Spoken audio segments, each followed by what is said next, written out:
2009년도에 이란에서 그 비행기가 추락하는 사고가 났습니다. 그 사고로 승무원을 포함한 탑승자 전원이 사망하는 그런 비극이 발생했는데요.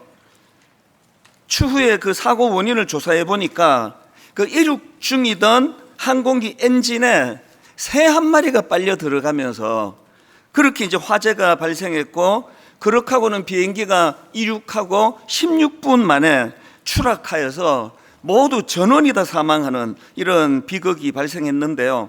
그 작은 새 한 마리가 비행기를 추락시키는 그런 무서운 결과가 일어났다, 그런 내용입니다.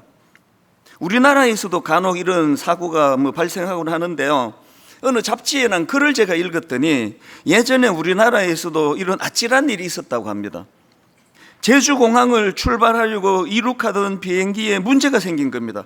갑자기 비행기 엔진에 불꽃이 튀기 시작하니까 그 비행기에 한 300여 명 탑승객과 또 그 섬기는 그 관리하는 분들이 같이 타고 있었는데 그 전원이 얼마나 불안에 떨었겠냐고요. 그런데 기장이 수습을 아주 잘했습니다. 바로 기술을 돌려가지고 바로 회항을 했기 때문에 인명피해를 막을 수 있었다는 겁니다. 그런데 나중에 조사해 보니까 이 사고도 활주로에 있던 꿩 한 마리가 비행기 엔진에 부딪혀가지고 발생한 사건이다, 그렇게 된 겁니다. 워낙 그 수습을 잘해서 인명피해가 없었던 게 너무 감사한데요. 그런데 그 과정에서 엔진 부품 46개가 망가졌답니다. 그래서 수리 비용이 대략 한 40억 원 정도가 들었대요. 작은 새 한 마리가 이런 엄청난 사고를 일으킬 수 있다, 그런 내용이겠죠. 이와 비슷한 비극이 또 한 미국에서 있었는데요. 1986년도에 있었던 미국 우주 왕복선 챌린저 폭파 사건, 이걸 기억하시는 분이 계시는지 모르겠지만 저는 그 당시 미국에 이민 생활 중이었기 때문에 아침에 그 TV 생중계로 제가 그걸 봤습니다. 너무 생생한데요. 이제 이 우주 왕복선 챌린지호 수많은 사람들이 관심을 갖고 이거를 지켜보고 있는데 이제 5, 4, 3, 2, 1 발사, 그리고 이게 굉장한 소음과 또 연기를 만들면서 하늘 위로 비상을 하는데 한 몇 초가 지났을까요? 폭파해 버리더라고요. 지금도 기억이 나요. 이게 두 갈래 그 구름 기둥을 만들면서 이렇게 퍼져나가고 공중에서 폭파해 버렸는데, 이 불행한 사건으로 그 탑승 승무원 전원이 사망하는 그런, 온 세계가 그때 다 놀라는 그런 일이 있었는데요.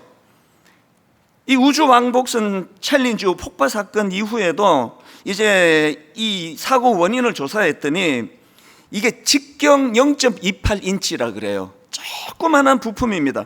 직경 0.28인치밖에 안 되는 오링이라는 부품이 있는데 이 작은 부품 하나가 결함이 있었기 때문에 이것이 폭파해 버렸다, 그런 내용을 담은 글이었습니다. 이런 내용을 다루고 있던 그 잡지의 글이 이런 결론을 내린 걸 제가 옮겨 적어 놓아 봤는데요. 꿩 한 마리와 비행기, 비교도 상대도 되지 않습니다만 그 작은 새 한 마리가 비행기를 떨어뜨릴 수도 있고 40억 원의 손해를 입힐 수도 있다는 이 사건 속에서 발견할 수 있는 교훈은 작은 것을 소홀히 하지 말라는 것입니다. 오래전에 난 글인데요, 이게 자꾸 문득문득 생각이 날 때가 있습니다. 제가 오늘 이 본문 말씀을 묵상하다가 오래전에 읽은 이 글 하나가 생각났던 이유는요, 오늘 본문에서 살펴볼 내용도 비슷한 맥락으로 살펴볼 수 있기 때문입니다. 제가 특세가 시작되던 월요일 날에 아가서는 크게 세 단계로 구분할 수 있다, 그 말씀을 드렸는데요. 첫 번째 단계는 아가서 1장 1절부터 3장 5절까지에서 다루고 있는 결혼 이전의 사랑의 상태, 남녀가 만나가지고 너무나 애틋하게 사랑하는 내용이 3장 5절까지에서 다루어지고 있고요. 두 번째 단계는 결혼식이에요. 3장 6절부터 5장 1절까지에서 이 결혼식에 대한 너무나 풍성하고 행복하고 아름다운 결혼식 또 피로연 이런 것들이 쭉 이제 열거가 되고요. 그리고는 마지막 세 번째 단계가 이제 오늘 우리가 살펴보게 될 5장 2절서부터 끝까지예요. 그래서 이 세 번째 단계는 결혼 이후에 너무나 성숙해져가는 아름다운 부부간의 사랑을 그리고 있다. 그러니까 지금 이제 오늘 본문이 5장 2절서부터니까 오늘 다룰 본문은요, 결혼식 직후예요. 어떻게 보면은 뭐 이게 신혼의 그 알콩달콩한 그런 모습이 시작되는데요. 참 묘한 게 부부간의 갈등으로 결혼 이유가 시작이 돼요. 이게 참 묘하잖아요. 아니, 결혼하기 전에 아가씨를 눈 씻고 봐도 너무나 서로 사랑하고 그냥 뭐 말로도 알 수 없이 행복하고 사랑을 표현했는데 결혼하자마자 갈등이 생겨, 부부가. 참 이게 인생이다. 여러분 한번 생각해 보세요.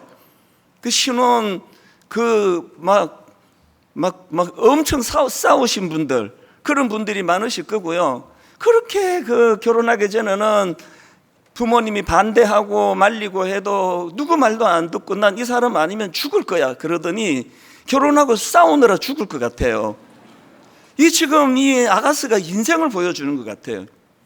아니, 결혼하기 전에 그렇게 서로 사랑했는데 결혼하고 지금 첫 묘사인데 이 부부간에 지금 심각한 갈등이 있습니다.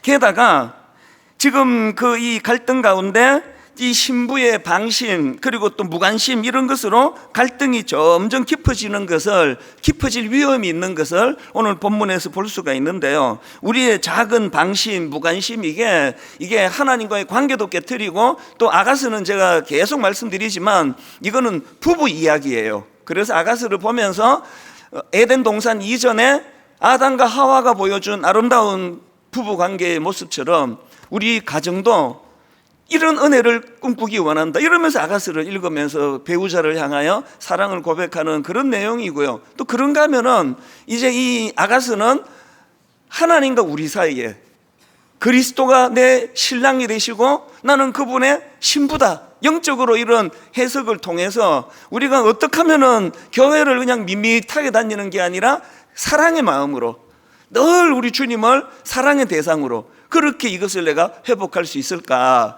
그런 맥락으로 이 아가스를 읽으셔야 된다고 말씀을 드렸는데요. 그런데 오늘 본문에 보면은 이 신부의 방심, 무관심 이런 것들로 갈등이 점점 깊어질 그런 상황에 놓여 있는 내용이다, 그 얘기입니다. 작은 새 한 마리 때문에 비행기가 추락할 수도 있고요. 직경 0.28인치밖에 안 되는 오링이라는 부품 하나의 결함으로 그 우주 왕복선 챌린저가 폭파될 수도 있는 것처럼 우리 부부도 마찬가지고 하나님과의 관계도 마찬가지예요. 그래서 우리가 이게 인공지능이 아니고 인간이다 보니까 희로애락의 감정이 있습니다. 이유 없이 화가 날 때가 있고 이유 없이 실증이 날 때도 있고 이런 모든 감정 속에서 우리 예수 믿는 것도 마찬가지거든요. 그럴 때 우리는 어떻게 반응하고 어떻게 대처해야 되는가. 저는 지난 특세 때 살펴본 말씀 중에서 아가서 2장 15절이요.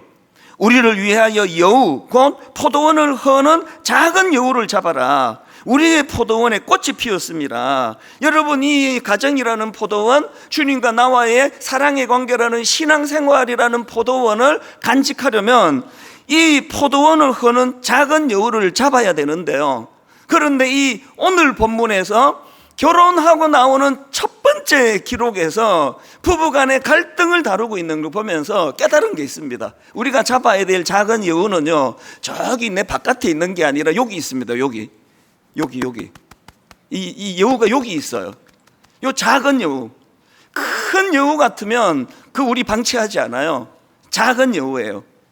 뭐 이것쯤이야 뭐. 온 세상이 지금 뭐 다 그렇게 살고 다 그러는데 뭐 내가 뭐 이 정도 하나 하는 것쯤이야. 이 작은 여우, 이걸 잡아야 되는데 이게 여기 들어있다. 자, 오늘 본문 말씀을 이제 이런 맥락으로 한번 살펴보시면 좋겠는데요. 아가서 5장 2절이 오늘 본문인데 그 앞에 1절을 먼저 읽어보시면 좋습니다. 자, 5장 1절이요. 이거 같이 한번 읽어보시겠습니다. 시작. 내 누이, 내 신부야, 내가 내 동산에 들어가서 나의 모략과 향 재료를 거두고 나의 꿀송이와 꿀을 먹고 내 포도주와 내 우유를 마셨으니 나의 친구들아 먹어라, 나의 사랑하는 사람들아 많이 마시라. 지금 여기 보면은 신랑은 신부의 초대를 받아가지고 그의 동산에서 하객들과 함께 너무나 행복한 시간을 보내고 있습니다. 이게 아까 말씀드렸던 결혼식의 연장선에서 기쁨과 행복이 넘치는 게 5장 1절이고요. 그랬는데 2장으로 가면 완전히 분위기가 싹 바뀌어져 있습니다. 2절을 한번 보십시오. 내가 잘지라도 마음은 깨었는데 나의 사랑하는 자의 소리가 들리는구나. 문을 두드려 이르기를. 아니 이게 도대체 무슨 영문인지 모르겠네요. 1절에서 막 그렇게 행복에 겨워가지고 기쁨으로 그렇게 아름다운 그런 노래를 부르던데 한 절 딱 2절로 가가지고 우선 장면이 바뀌었어요. 보니까 이게 침실이에요. 그리고 또 신부 혼자 자요. 더 이상한 건 한밤중에 남편이 문을 두드려요. 더 이상한 건 그 신부가 문은 안 열어줘요. 3절이 그 내용인데요, 신부가 말도 안 되는 핑계를 갖다 대는 겁니다. 문을 두드리니까 내가 옷을 벗었으니 어찌 다시 입겠으며 내가 발을 씻었으니 어찌 다시 더럽히랴.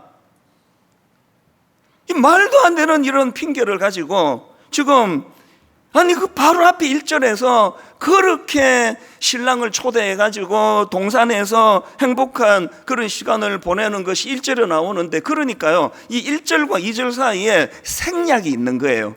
그 아가서를요 그냥 막 열심히 읽으시면 헷갈리다가 끝나요. 이게 뭐지? 이게 뭐지? 1절과 2절 사이에 생략된 시간이 있고 장소가 변했고 모르긴 해도 그 사이에 이 부부간에 어떤 갈등이 있었던 거 아닙니까? 그래서 이제 문을 두드리는데 신부가 말도 안 되는 그런 핑계를 갖다 대면서 문을 열어주지 않는데요, 제가 감동을 받는 게 여기 나오는 이 신랑의 모습입니다. 그런 상황에서도 4절을 한번 보십시오. 남편이 막 문틈으로 손을 들이밀면서 문을 열려고 막 애를 쓰고 이런 모습을 보여주고 있거든요. 저는 4절의 이 모습을 보면서 요한계시록 3장 20절이요. 볼지어다 내가 문 밖에 서서 두드리노니 누구든지 내 음성을 듣고 문을 열면 내가 그에게로 들어가 그와 더불어 먹고 그는 나와 더불어 먹으리라. 이게 딱 본문 상황 아닙니까? 여러분 이 말씀이 충격이 되는 게요, 지금 이 계시록 3장 20절 말씀은 지금 주님이 교회를 향해 하시는 말씀이에요.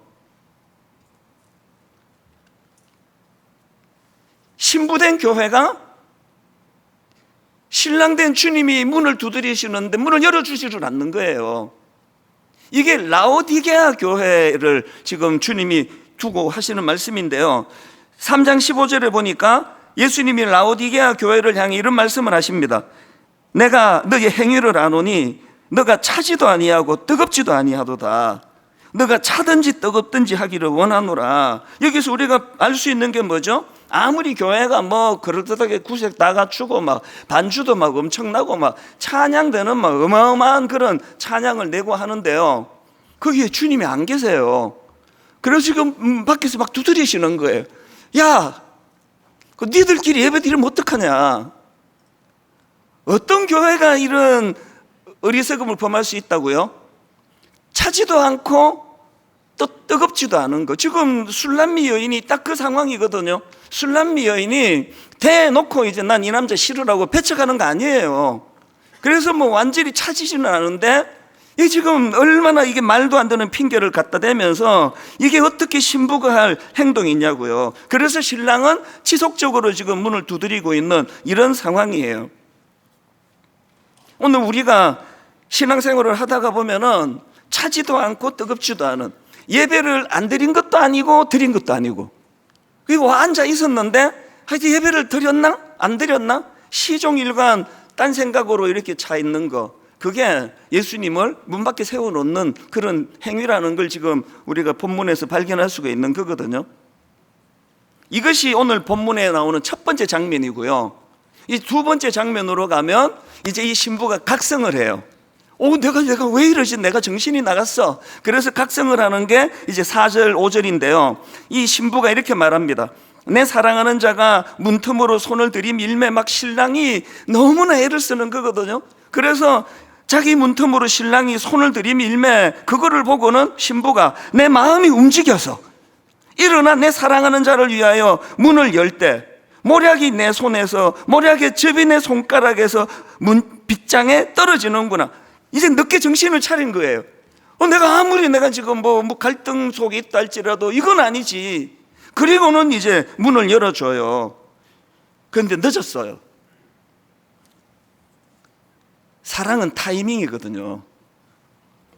타이밍 놓치면 끝이에요. 있을 때 잘해라 이런 말들을 하잖아요. 지금 이 부분을 다루고 있는 6절, 이 6절을 김구원 교수가 히브리어의 원어에 가깝도록 번역해 놓은 게 있는데 굉장히 문학적입니다. 한번 들어보세요. 6절입니다. 내가 내 사랑하는 이를 위해 문 열었을 때 내 사랑하는 이는 돌아서 가버렸습니다. 그가 돌아갈 때 나는 넋이 나갔습니다. 그를 전심으로 찾았으나 그를 만나지 못했습니다. 그를 불렀으나 그는 내게 대답하지 않았습니다. 늦은 거예요. 그래서 이제 이 신부가 가로늦게 막 이제 정신이 나갔어요. 아니 내가 어떻게 그런 짓을 할 수 있지? 막 찾아 거리로 나갔는데 그러다가 또 거기에서 또 봉변을 당합니다. 그게 7절입니다.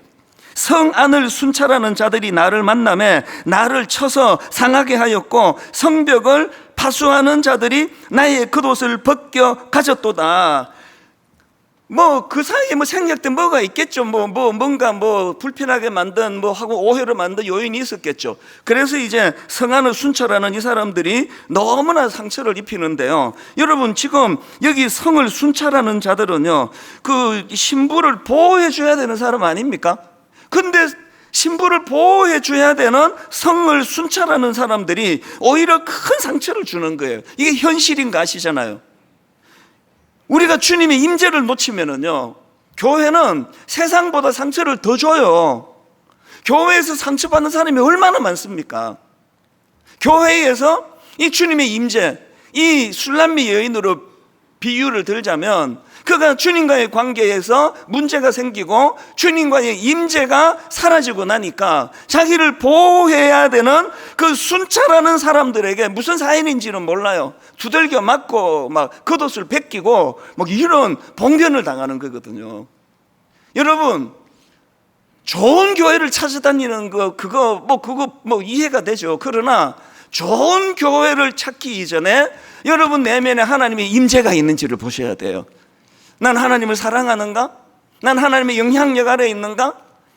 이게 우리가 사실 이게 하나님과의 사랑의 관계이기 때문에 돌아보면요, 걸핏하면 삐지는 거 아닙니까? 우리 아닙니까? 하여튼 걸핏하면 삐지잖아요. 기도 응답 안 받았다고 삐지고, 제때 응답 안 한다고 삐지고, 그때 하나님이 응답을 안 해주셔가지고 그러면서 한 1년 가까이 삐져 계시다가 갑자기 어느 날 또 은혜 받고, 야, 그때 응답 안 해주신 게 은혜다. 내가 몰랐다. 그때 응답 받았으면 내가 진짜 큰일 날 뻔했다. 또 그러지를 않나. 하나님은 가만 계시고 우리가 그냥 갔다가 왔다가 그러면서 신앙생활 하는 거 아닙니까? 제가 웃기는데 너무 진지하게 받을 때가 너무 당황이 돼요. 너무 그대로 본인 이야기구나. 우리가요, 어떤 경우라도 인간이니까 희로애락의 감정을 가질 수밖에 없지만 어떤 경우라도 우리가 주님의 임재를 놓치면 안 된다. 그러니까 이걸 오늘 본문에서 우리가 배우는데요. 그래서 저는 오늘 본문을 묵상하면서 고린도전서 10장 12절에서 바울의 경고가 생각이 났습니다. 그런즉 선줄로 생각하는 자는 넘어질까 조심해라. 이제 술람미 여인은 방심할 수 있잖아요. 이제 결혼했는데. 우리 남자분들이 좀 이런 방심이 여자분보다는 좀 더한 것 같아요. 제가 보면은 이제 결혼했는데 어쩔겨? 그러고는 이제 옛날에 총각 시절에 하던 이런 행동이 잘 안 나오는 거, 그게 방심하는 거 아닙니까? 그래서 저는 이 본문을 가지고 이거를 이제 현실의 부부에게도 적용을 해서 자기를 돌아볼 뿐만 아니라 더 궁극적으로는 이게 신랑 대신 주님과 나 사이에서 내가 어떤 침체를 겪을 때 내가 어떤 태도를 취해야 되는가, 이거를 제가 두 가지로 정리해 드리기를 원하는데요. 여러분의 신앙이 옛날 같지가 않네, 자꾸 이렇게 침체가 되어가네, 이렇게 느끼신다면 그때 두 가지를 하셔야 돼요. 첫 번째가요, 말씀 앞에 즉각 반응해야 돼요. 이 즉각, 이게 중요합니다. 제가 어디서 이걸 착안했습니까? 지금 이 부부 사이에 무슨 일이 생겼고 어떤 갈등이 있는지는 모르지만, 그럼에도 불구하고 술람이 여인은 이런 반응을 보이면 안 되는 거 아닙니까? 3절, 문을 두드리니까 내가 옷을 벗었으니 어찌 다시 입겠으며 내가 발을 씻었으니 어찌 다시 더럽히랴. 여러분, 이런 어처구니 없는 핑계를 갖다 대면서 그렇게 문을 닫아 걸어 잠그고 있는 이런 태도 곤란합니다. 신앙이 침체가 되고 어려움이 오고 이 술람이 여인으로 치면 지금 뭔가 신랑하고의 어떤 갈등이 있다 할 때 그가 문을 두드리면 즉각적으로 문을 열었어야 되는 거 아닙니까? 그런데 여러분, 이 과정에서 제가 감동하는 게 있는데 신랑의 태도예요. 즉 신부가 너무나 냉랭하게 자기를 대하고 있는 그 상황인데 이 신랑의 태도를 한번 보세요. 2절을 다시 보십시오. 술람이 여인이 이렇게 말해요. 내가 잘지라도 마음은 깨었는데, 이런 경우가 있죠. 내가 잘지라도 마음은 깨었는데, 이 안에 이게 어떤 맥락인지는 잘 모르겠지만 복잡한 자기 심정을 말하는 것 같기도 하고, 하여튼 내가 잘지라도 마음은 깨었는데 나의 사랑하는 자의 소리가 들리는구나. 문을 두드려 이르기를 나의 누이, 나의 사랑, 나의 비둘기, 나의 완전한 자야, 문을 열어다오. 이게 술람이 여인하고 너무 대조되는 표현 아닙니까? 뭔가 지금 서로가 갈등 관계가 있다 할 때 그때 그 술람이 여인의 태도와 달리 지금 이 신랑의 반응은 기본적인 나의 누이, 나의 사랑, 나의 비둘기, 나의 완전한 자여, 문을 열어다오. 여러분, 저는 여기 나와 있는 이 신랑의 이 모습을 보면서 이게 딱 지난주 말씀드렸던 요한복음 13장 1절이요. 유월절 전에 예수께서 자기가 세상을 떠나 아버지께로 돌아가실 때가 이런 줄 아시고 세상에 있는 자기 사람들을 사랑하시되 끝까지 사랑하시니라. 우리가 이 은혜를 항상 기억해야 돼요. 주님은 먼저 선행해서 나를 사랑해 주셨고, 주님은 어떤 상황에서도 술람미 여인이 그 신랑을 대하듯 그렇게 대하지 않으세요. 자기 사람을 사랑하시되 끝까지 사랑하시는 거. 그래서 여러분들이 신앙생활을 하다가 보면은 영적 침체에 빠질 때도 있고 또 주님에게 오해할 때도 있고 이게 시큰둥하게 느낄 때도 있고 하나님의 부재로 마음이 무너질 때도 있지만, 어떤 경우라도 가장 근본적인 건 건들지 말라는 거예요. 아무리 갈등 관계라도 그럼에도 불구하고 그 남편이 보여주는, 그 신랑이 보여주는 그 태도, 나의 누이, 나의 사랑, 나의 비둘기, 나의 완전한 자야, 문을 열어다오. 이렇게 마음의 문을 열고 다가오는 신랑의 소리가 들려졌을 때 술람미 여인이 그 말씀 앞에 즉각 반응을 했어야 되는데, 여러분, 사랑은 타이밍이에요. 순종은 타이밍입니다. 이 타이밍을 놓쳤더니 문을 열어주고 보니까 신랑이 없어졌어요. 저는 이번 아가서 공부를 통해서 이게 신앙생활이 이게 사랑의 관계구나, 주님과의 사랑의 관계구나, 그리고 내가 사랑하는 주님과의 관계에서 어떨 때 뭘 조심해야 되는지 이런 것들을 점검하는 계기가 되기를 바라는데요. 순종은 타이밍이라는 거, 사랑은 타이밍이라는 거, 타이밍을 놓치면 안 된다는 거, 이걸 저는 사무엘상 3장 10절에서 사무엘을 통해서 새삼 발견합니다. 여호와께서 임하여 서서 전과 같이 사무엘아 사무엘아 부르시는지라 사무엘이 이르되 말씀하옵소서 주의 종이 듣겠나이다. 즉각적인 반응이에요. 말씀하옵소서 종이 듣겠나이다. 사무엘의 이런 즉각적인 반응이 그 사사시대의 어둠을 무너뜨리고 영적 회복을 여는 이게 첫걸음 아닙니까? 말씀하옵소서 주의 종이 듣겠나이다. 아브라함도 마찬가지예요. 그때 아브라함이 목적지를 향해 가다가 중난해 버렸거든요. 하란이라는 곳에 머물러 버렸거든요. 그때 하나님의 말씀에 민감한 아브라함을 볼 수 있는데요. 12장 1절입니다. 여호와께서 아브라함에게 이르시되 너는 너의 고향과 친척과 아버지의 집을 떠나 내가 너에게 보여줄 땅으로 가라. 그랬더니 아브라함이 4절입니다. 이에 아브라함이 여호와의 말씀을 따라갔고, 지금 하란에 머물러 있는 침체가 있었단 말이죠. 그때 아브라함은 말씀에 귀를 기울였어요. 그리고 하나님의 말씀이 선포될 때에 이에 아브라함이 여호와의 말씀을 따라갔고, 술람미 여인이 뭔가 침체, 뭔가 지금 그 신랑하고 관계에 어떤 갈등이 있을 때 그때 신랑의 소리에 귀를 기울이고 문을 두드릴 때 적각 문을 열었어야 되는 거 아닙니까? 그랬더라면 거리에서 그런 배회가 없었고, 그랬더라면 그 파수꾼들에게 조롱을 당하고 두들겨 맞는 그 안 해도 되는 비극을 피할 수 있게 되는 거 아니겠냐고요. 오늘 저도 그렇고 여러분도 그렇고 우리들의 문제가 하나 있는데요. 지식이 있는데 실천이 약하다는 거예요. 매주일마다 정말 이 비가 오나 눈이 오나 어김없이 말씀을 들으러 오시는 거 너무 귀한데, 그 귀함에 무게를 맞추어서 깨달은 대로 실천하는 거, 실천. 그래서 우리가 영적으로 침체가 되면, 방치하면 작은 여우가 막 이 안에서 막 내 속을 다 뒤집어 놔요. 그래서 주님과의 관계에 겨우 화초밭 하나 만들어 놨는데 막 이 안에서 다 그냥 막 다 짓밟아 버리는 거 아닙니까? 그거를 막으시려면 어떻게 해야 된다고요? 침체가 올수록 말씀에 귀를 기울여야 돼요. 아브라함처럼. 그리고 그 말씀 앞에 이에 반응이 있어야 되는 거거든요. 오늘 예배 가운데 오래된 여러분의 침체가 은혜로 사라지는 놀라운 역사가 있기를 바랍니다. 그 일이 가능하기 위해서는 말씀에 귀를 기울이고 즉각 그게 반응해야 된다는 것. 그런가 하면 두 번째로, 여러분 신앙이 침체된다고 느낄 때 가져야 되는 대안이 하나 더 있는데요. 빠른 회복을 추구해야 돼요. 빠른 회복. 이게 무슨 의미로 제가 드리는가 하면은, 지금 술람미 여인이 잠시 방심한 걸로 그 큰 어리석음을 범했잖아요. 그런데 아이고 뭐 지나간 걸 어떡하겠어, 물은 엎질러 짓는데, 이 술람미 여인은 그렇게 말하지 않았습니다. 술람미 여인은 잠시 방황으로 신랑의 음성을 듣고도 지체하다가 신랑을 놓쳐버린 그 상황에서 빠른 회복을 추구한 거예요. 그게 6절입니다. 이 술람미 여인을 보십시오. 내가 내 사랑하는 자를 위하여 문을 열었으나 그는 벌써 물러갔네. 그가 말할 때에 내 혼이 나갔구나. 내가 그를 찾아도 못 만난 거는요, 그 일시적인 상황이지, 아까 제가 말씀드렸잖아요.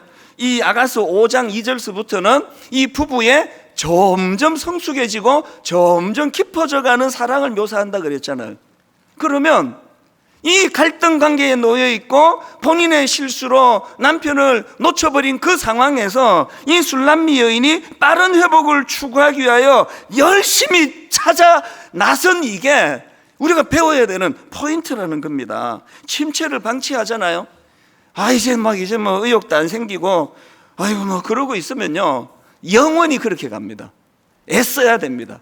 침체 가운데서도 하나님 말씀에 귀를 기울이고 빠른 회복을 추구하기 위하여 막 일부러 힘을 내서 막 성경 공부 모임에도 가고, 그 뭐 또 정체불명에 이런 데 가시면 또 작은 여우가 또 덥석 묵니다. 하여튼 목사님들한테 좀 물어보고 확인하고 하세요. 그리고 우리 교회에서 제공하는 이런 한 구절 묵상과 여러 지난 특세 같은 거, 여러분 내일부터 이 특별 새벽 부흥회 월, 화, 수, 목, 금, 토 방송팀에서 한 주 한 주씩 올려드릴 때 여러분 가정에서 이걸 가지고 다시 예배의 재료로 쓰시면 되거든요. 더 몸부림을 치고요. 다윗이 그 성적으로 죄를 짓고 그렇게 혼미한 상태에 있을 때 하나님이 나단 선지자를 보내주세요. 그리고는 막 무섭게 책망을 해요. 한국교회 위기는요, 지금 나단이 없어요. 뭐 설교 한번 들어보세요. 뭐 저도 마찬가지고 그저 말랑말랑한 설교, 사랑합니다, 축복합니다, 복 받으세요, 막 이런 설교가 난무하잖아요. 나단이 없어졌어요. 왜 나단이 안 보입니까? 여러분 다 쫓아냈잖아요. 이거 일주일 동안 피곤하게 살다가 교회 왔더니 저 목사는 우거지상을 가지고 맨날 저렇게 그냥 쓴소리만 하고 있다고. 그래갖고 그거 안 해요 요새 잘. 우리 모두 다 좋아하잖아 벌써 웃으니까. 우리가 하나님 앞에 나단을 구해야 돼요. 나단이 없었으면 다윗은 망했습니다. 다윗의 귀함이 뭔지 아십니까? 그 선지자의 책망을 듣고 자기 죄를 깨달았을 때 즉각적인 회개가, 그게 시편 51편입니다. 처절합니다. 들어보십시오. 1절, 하나님이여 주의 인자를 따라 내게 은혜를 베푸시며 주의 많은 긍휼을 따라 내 죄악을 지워주소서. 나의 죄악을 맑게 씻기시고 나의 죄를 깨끗이 제하소서. 물은 나는 내 죄가 르나오니 내 죄가 항상 내 앞에 있나이다. 내가 주께만 범죄하여 주의 목전에 악을 행하였사오니. 다윗의 위대함이 뭐죠? 왕이에요. 그 나단 선지자가 너무 과하게 책망을 했잖아요. 목을 쳐버리면 돼요. 누가 그거를 뭐라 그러겠습니까? 근데 왕이지만 그 책망을 들었을 때 즉각적으로 반응한 거죠. 그래서 여러분, 제가 두 번째로 침체에 있을 때 빠른 회복을 추구하라, 이 말은요, 다른 말로 하면은 회개하라는, 회개하라는 회개. 계시록 2장 4절에서 에베소 교회를 향한 주님의 권면이 이렇습니다. 그러나 너를 책망할 것이 있나니 너의 처음 사랑을 버렸느니라. 그러므로 어디서 떨어졌는지를 생각하고 회개하여예요. 뭐가 회개입니까? 매주일마다 교회 와가지고 후회하는 걸 회개라 생각하시는데요, 그거 회개 아닙니다. 돌이키는 게 회개예요. 술람미 여인이 침실에 누워가지고 이제 신랑의 문 두드리는 소리가 안 나네? 내가 너무했나? 내가 좀 심했나? 그게 회개입니까? 즉시 뛰어나가는 거죠. 거리를 나가는 거죠. 내가 잘못했다고. 우리 신랑 어디에 갔냐고. 그게 회개예요. 그러다가 막 수모를 당하고 이런 과정을 거치는, 그게 술람미 여인이 보여주는 빠른 회복을 위한 몸부림이란 말이죠. 저는 오늘 본문의 이 술람미 여인의 참 부족한 모습을 보면서도 이 여인이 귀한 게 뭐냐 하니까요, 이 여인이 자기의 연약함을 깨닫고 나서 너무나 애타게 신랑을 찾는 과정에서 저는 아가스의 이 시니까 주옥 같은 표현들이 제 마음에 몇 개 있는데요, 그 중에 하나가 이 상황에서 술람미 여인의 이 눈물의 고백입니다. 아가스 5장 8절이 이 술람미 여인의 고백입니다. 들어보세요. 예루살렘의 딸들아, 너희에게 내가 부탁한다. 너희가 내 사랑하는 자를 만나거든 내가 사랑함으로 병이 났다고 하려무나. 그 처절함이 느껴지지 않습니까?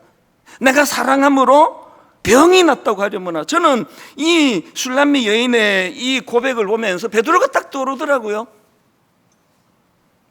절대로 하면 안 되는 짓을 베드로가 했잖아요.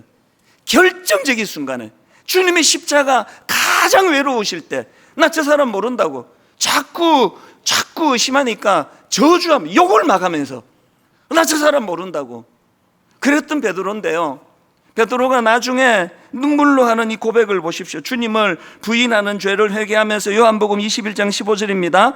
그들이 조밥 먹은 후에 예수께서 시몬 베드로에게 이르시되 요한의 아들 시몬아, 내가 이 사람들보다 나를 더 사랑하느냐 하시니 이르시되 주님 그러하외다. 내가 주님을 사랑하는 줄 주님께서 아시나이다. 문 두드리는 그 사랑하는 신랑, 내 어떤 감정 때문에 문을 열어주지 않았던 이 술람미 여인이 후회하면서, 회개하면서, 찾아 헤매면서 예루살렘 딸들아, 너희에게 내가 부탁한다. 너희가 내 사랑하는 자를 만나거든 내가 사랑함으로 병이 났다고 하려무나. 베드로의 심정이 막 느껴지는 거죠. 주님, 제가 주님을 배신하고 부인한 것은 주님을 사랑하지 않아서가 아니라 제가 약해서 그렇습니다. 약해서 제가 비겁했습니다. 주님 부인하는 그 순간에도 저는 여전히 주님을 사랑하고 있었습니다. 신랑 대신 주님이 원하는 답은 이거 아닐까요? 완벽한, 단 한 번도 실수를 하지 않은, 그래서 교만해진 게 서기관과 바리새인들이고요, 너무나 연약했지만 그런 상황에서도 주님, 저는 주님을 사랑합니다. 오늘의 결론을 저는 이렇게 맺기 원합니다. 누구나가 침체가 와요.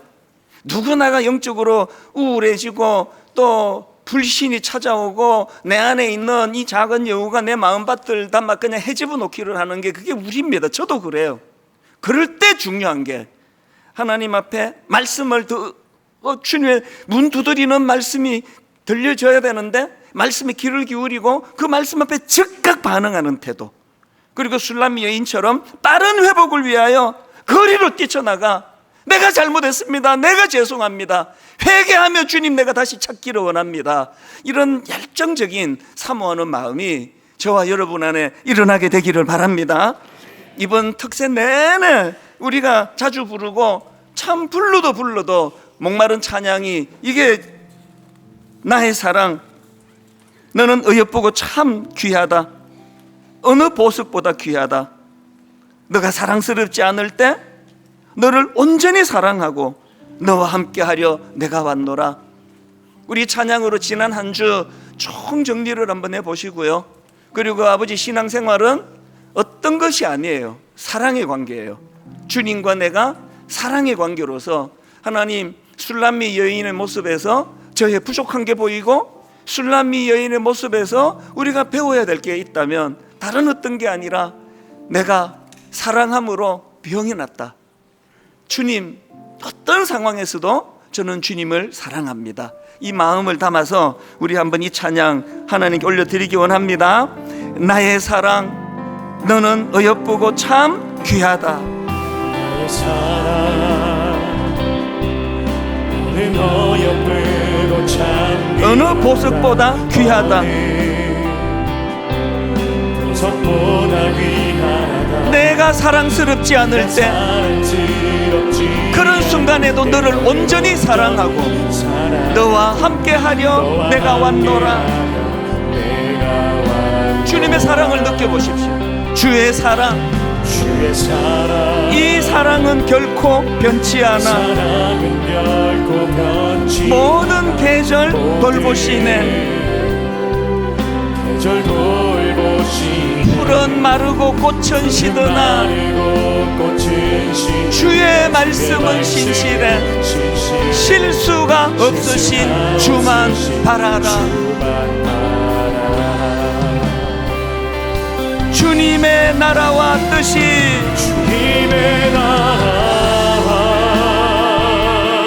어디에 임하기 원하십니까? 나의 삶 속에 임하시며 나는 주님을 사랑합니다. 주님 알기를, 주만 보기를 소망해. 주님을 사랑하는 자에게 주시는 주님의 힘, 거룩히 살아갈 힘과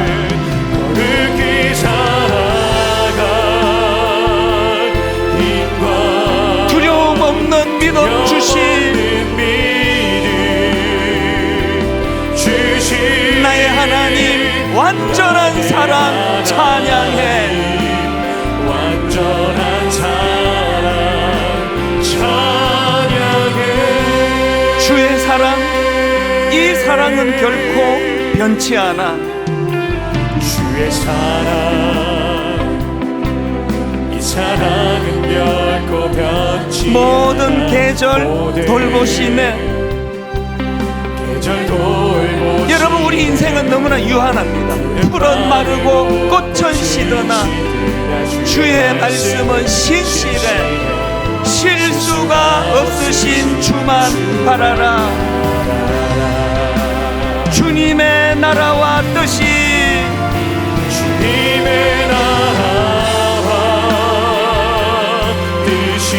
나의 삶 속에 임하시며 주님 알기를, 주만 보기를 소망해. 신랑 되신 주님이 우리에게 주시는 놀라운 힘, 거룩히 살아갈 힘과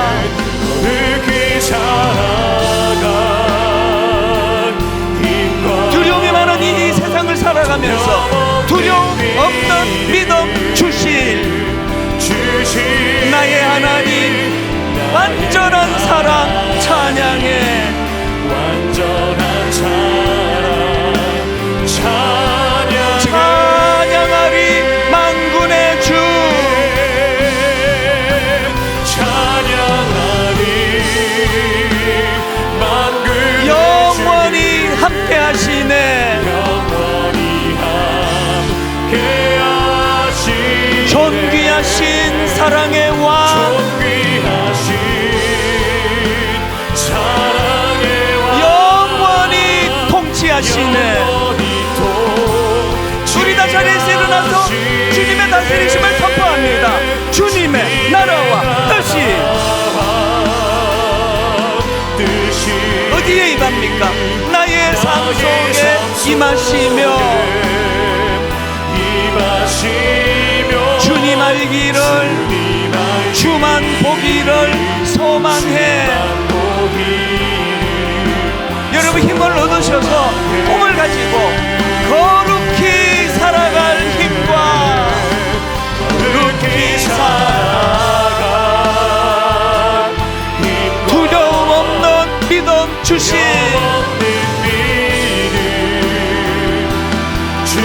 나의 하나님 완전한 사랑 찬양해. 완전한 사랑 찬양해. 다시 말씀드립니다. 신앙생활은 사랑의 관계예요. 아무런 사랑의 마음 없이 찾아오는 거 하나님께서 그거 마음이 아프실 것 같아요. 베드로처럼 실패해도, 실수해도, 술람미 여인처럼 참 부끄러운 그런 실수의 자리에 빠져도 여전히 저는 주님을 사랑합니다.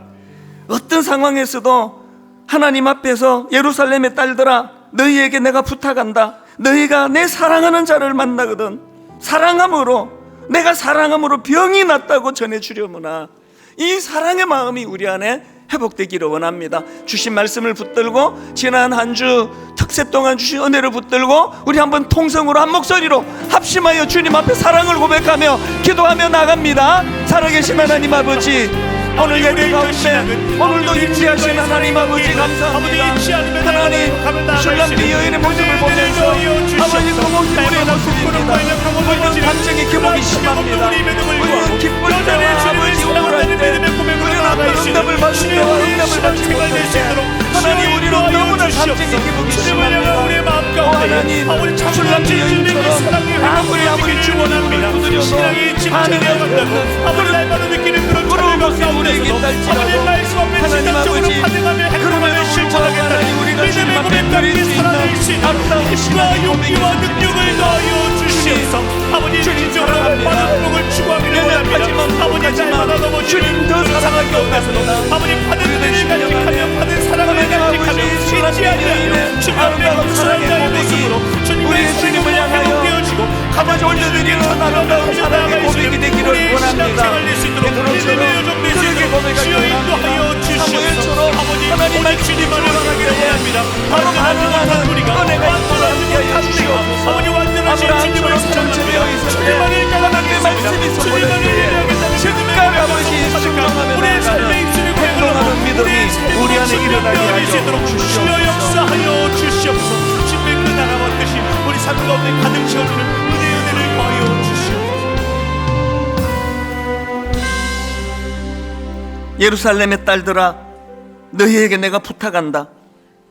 너희가 내 사랑하는 자를 만나거든 내가 사랑함으로 병이 낫다고 하려무나. 그들이 조밥 먹은 후에 예수께서 시몬 베드로에게 이르시되 요한의 아들 시몬아, 내가 이 사람들보다 나를 더 사랑하느냐 하시니 이르되 주님 그러하나이다.